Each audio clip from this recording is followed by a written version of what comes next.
if the airports continue to be choked up, and if it's hard for people to actually make their planes, or if they have to stand in extra long lines because TSA agents aren't getting paid, then people might just decide to postpone their travel. And if people begin to postpone their travel, there are certain sectors of our economy that will struggle from that. So kind of toying off of what Charles Payne said before, the market's just waiting to spring back up. People need to also understand, because all these other variables that I mentioned are out there, economic data, etc.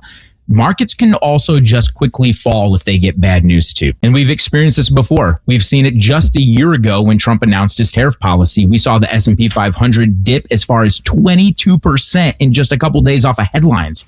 So this is the thing about markets. They can behave irrationally. And so markets can spring back up on some good headlines. But then again, if the technology sector is struggling, or if the retail sector is struggling, or if the travel sector and hospitality sector is beginning to struggle, well, then we could see that whole sector come down and pull the rest of the market down with it.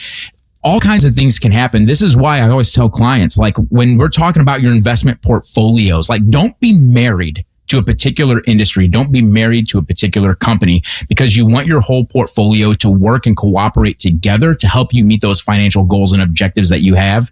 And you have to understand, like, I hate to use the word danger, right? But financial risk can come at you from any one of these sectors. And so people have to have a portfolio that factors in that it could come from anywhere. And you want something that can actually withstand that, or at least weather through that.